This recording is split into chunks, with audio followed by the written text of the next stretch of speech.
ಕೇಂದ್ರ ಜವಳಿ ಸಚಿವಾಲಯದ ವತಿಯಿಂದ ಮೈಸೂರಿನಲ್ಲಿ 11 ದಿನಗಳ ಕಾಲ ಆಯೋಜಿಸಲಾಗಿರುವ ಗುಜರಾತ್ ಕರಕುಶಲ ಉತ್ಸವಕ್ಕೆ ಅಧಿಕಾರಿ ಆರ್ ಐಶ್ವರ್ಯ ನಿನ್ನೆ ಚಾಲನೆ ನೀಡಿದರು.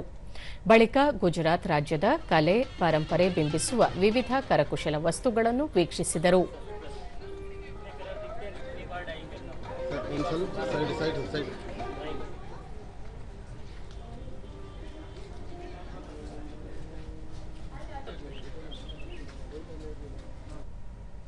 ನಂತರ ಸುದ್ದಿಗಾರರೊಂದಿಗೆ ಆರ್ ಐಶ್ವರ್ಯ, ಗುಜರಾತ್ ಸಂಸ್ಕೃತಿಯನ್ನು ಮೇಳದಲ್ಲಿ ಅನಾವರಣಗೊಳಿಸಲಾಗಿದೆ. ದೇಶದ ಗ್ರಾಮೀಣ ಭಾಗದ ಕಲಾ ಪರಂಪರೆಯ ಉತ್ತೇಜನಕ್ಕೆ ಇದೊಂದು ಉತ್ತಮ ವೇದಿಕೆಯಾಗಿದೆ ಎಂದು ಹೇಳಿದರು. ಕಲೆಗಳೇನಿವೆ ಅವನ್ನ ಬಹಳ ಚೆನ್ನಾಗಿ ನಾವು ಪ್ರಮೋಟ್ ಮಾಡೋ ರೀತಿ ಇದೆ. ಅದರಿಂದ JSS ಮಹಾವಿದ್ಯಾಪೀಠದವ್ರದ್ದು ಇದು ಅರ್ಬನ್ ಹಾತ್ ಬಹಳ ಒಂದು ಕರಕುಶಲ ಕರ್ಮಿಗಳಿಗೆ ಬಹಳ ಒಂದು ಪೂರಕವಾಗಿ ಪ್ರೋಗ್ರೆಸಿವ್ ಆಗಿ ಅವ್ರಿಗೆ ಸಪೋರ್ಟಿವ್ ಆಗಿ ಇದೆ.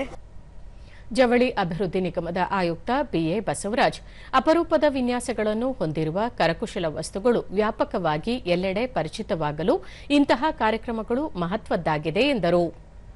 ಕಾರ್ಯಕ್ರಮವನ್ನು ಜಿಲ್ಲಾ ಪಂಚಾಯತ್ ಮೈಸೂರಿನಲ್ಲಿ ಕೂಡ ಇವತ್ತು ಉದ್ಘಾಟನೆ ಮಾಡಿ ಅಲ್ಲಿ ಯಾರ್ಯಾರು ಯಂಗ್ ಬಡ್ಡರ್ಸ್ ಇದ್ದಾರೆ, ಯಂಗ್ ಸ್ಟಾರ್ಟ್ಅಪ್ ಮಾಡ್ತಾ ಇದ್ದಾರೆ, ಅವ್ರಿಗೆಲ್ಲರಿಗೂ ಕೂಡ ಒಂದು ಟ್ರೈನಿಂಗ್ ಕೊಡೋದು, ಯಾವ ರೀತಿ ನಮ್ಮ ಪ್ರಾಡಕ್ಟ್ಗಳನ್ನ ಎಕ್ಸ್ಪೋರ್ಟ್ ಮಾಡಬೇಕು ಅಂತ ಹೇಳ್ಬಿಟ್ಟು. ಕರಕುಶಲ ಅಭಿವೃದ್ಧಿ ಇಲಾಖೆಯ ವ್ಯವಸ್ಥಾಪಕ ನಿರ್ದೇಶಕ HR ರಾಜಪ್ಪ, ಸಾರ್ವಜನಿಕರು ಹೆಚ್ಚಿನ ಸಂಖ್ಯೆಯಲ್ಲಿ ಇಂತಹ ಮೇಳಗಳನ್ನು ಭಾಗಿಯಾಗುವುದರಿಂದ ಕಲಾವಿದರನ್ನು ಪ್ರೋತ್ಸಾಹಿಸಬಹುದಾಗಿದೆ ಎಂದು ತಿಳಿಸಿದರು. 100 ಮಳಿಗೆಗಳಲ್ಲಿ ಕರಕುಶಲ ಮತ್ತು ಕೈಮಗ್ಗ ಉತ್ಪನ್ನಗಳನ್ನು ಪ್ರದರ್ಶನ ಮತ್ತು ಮಾರಾಟ ಮಾಡಲಾಗ್ತಾ ಇದೆ.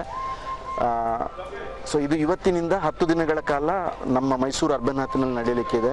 ಇದಕ್ಕೆ ಉಚಿತ ಪ್ರವೇಶ ಇದೆ ಹಾಗೂ ವಿಶಾಲವಾದ ಪಾರ್ಕಿಂಗ್ ವ್ಯವಸ್ಥೆ ಕೂಡ ಇದೆ.